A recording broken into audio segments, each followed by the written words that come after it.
साहब से बैठे हुए मैं बात कर रहा था तो वो जिक्र कर रहे थे कि किस तरह से उनके परिवार में, खानदान में कई लोग शायर रहे। और जब तभी इकबाल अशर साहब शेर सुना रहे थे कि आज फिर याद कोई चोट पुरानी आई, तब भी अख्तर रिजवी साहब कह रहे थे कि ये शेर मेरे लिए ही सुनाया जा रहा है। तो माशाल्लाह बड़ा खूबसूरत माहौल है। और मैं आज शायरी सुनाने के लिए नहीं बल्कि मुबारकबाद और दुआएं देने के लिए आया हुआ हूं और अपने शायर दोस्तों को सुनने के लिए आया हुआ हूं।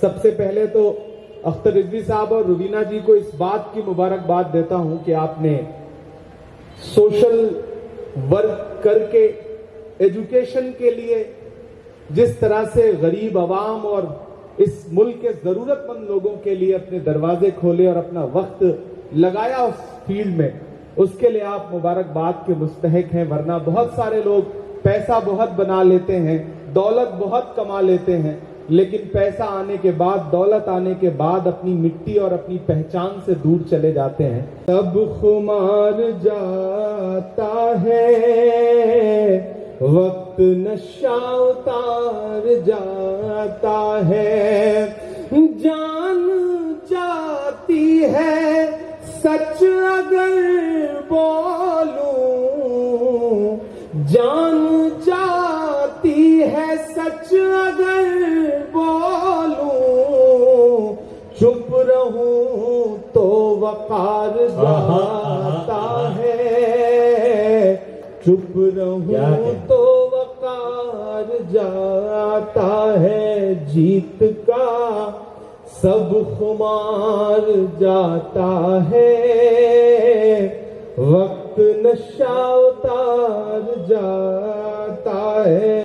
लपे आती है दुआ बन के तमन्ना मेरी, लपे आती है दुआ बन के तमन्ना मेरी, सुन ले तू आज ये फरियाद खुदाया मेरी, लपे आती है दुआ बन के तमन्ना मेरी, कि तेरे महबूब ने जिस सिमत किए थे सजदे, तेरे महबूब ने जिस सिमत किए थे सजदे, हुक्म से तेरे वो अस्हाबे नबी के सजदे, हुक्म से तेरे वो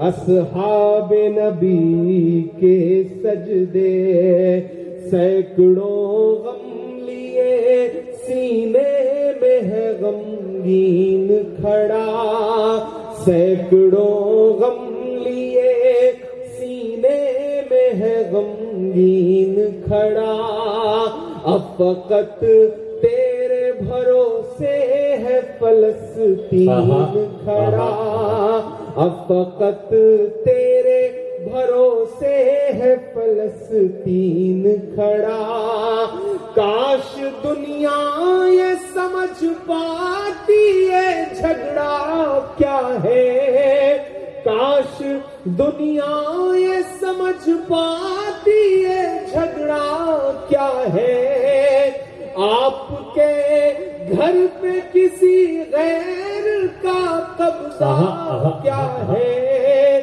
आपके घर पे किसी गैर का कब्जा क्या है, तू जो चाहे तो हर एक बात को बेहतर कर दे, एक नजर डाल के हालात को बेहतर कर दे, लपे आती है दुआ बन के तमन्ना मेरी। साहब और एडवोकेट रुबीना अख्तर रिजवी साहिबा को इस बात के लिए मुबारकबाद देता हूं कि ऐसी महफिल इस मौके पे सजाना, और तब जब घंटे भर बाद आपको एक बड़े खूबसूरत सफर पर निकलना है, तो हम शायरों की तरफ से, और मैं सीधे पार्लियामेंट से आ रहा हूं तो तमाम एमपीज की तरफ से आपकी फैमिली को बहुत मुबारकबाद देता हूं। इंशाल्लाह ये परिवार खुश रहे, फलता फूलता रहे और इसी तरह समाज सेवा और तालीम के फील्ड में बहुत अच्छा काम करता रहे। इन्हीं दुआओं के साथ आपसे विदा लूंगा। बशीर बद्र ने कहा था, कहाँ आंसुओं की ये सौगात होगी, नए लोग होंगे, नई बात होगी। मैं हर हाल में मुस्कुराता रहूंगा, तुम्हारी मोहब्बत अगर साथ होगी। चरागों को आंखों में महफूज रखना, बड़ी दूर तक रात ही रात होगी।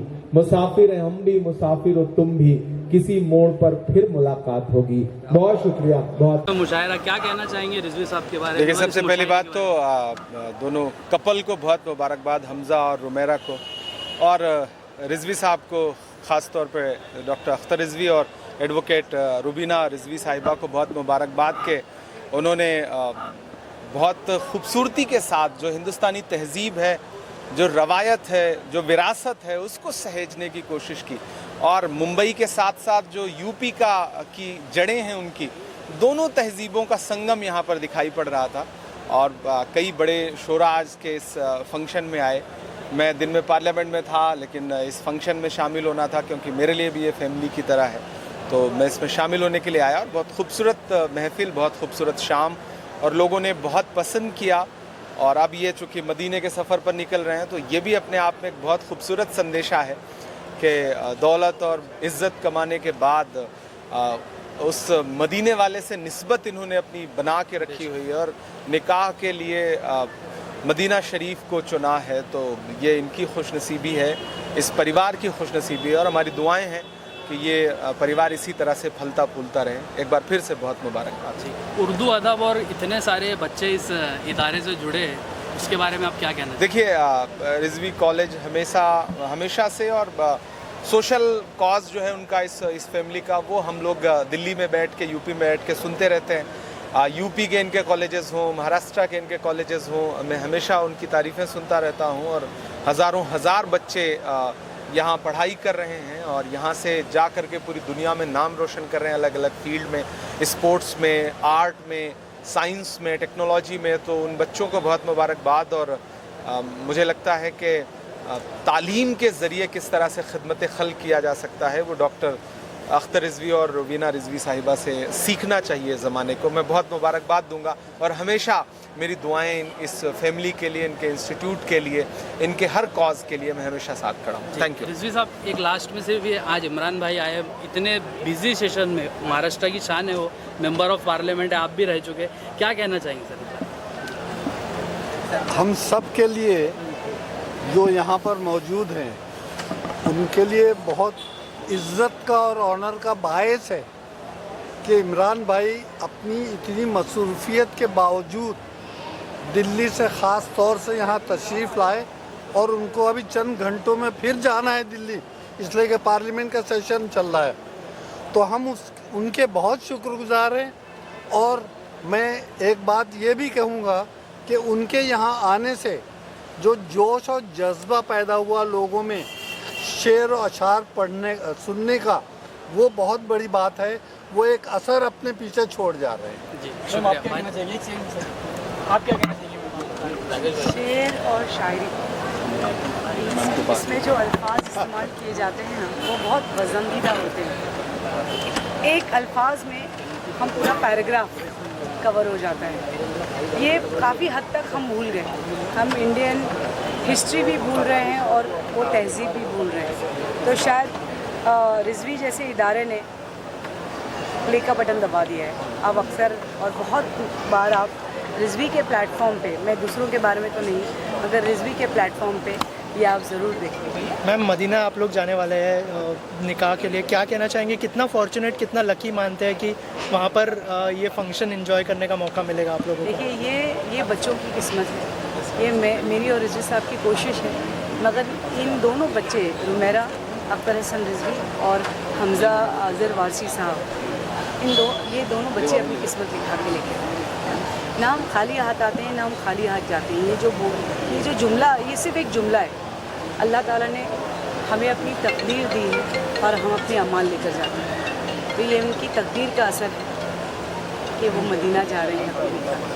Thank you ma'am, thank you so much, thank you.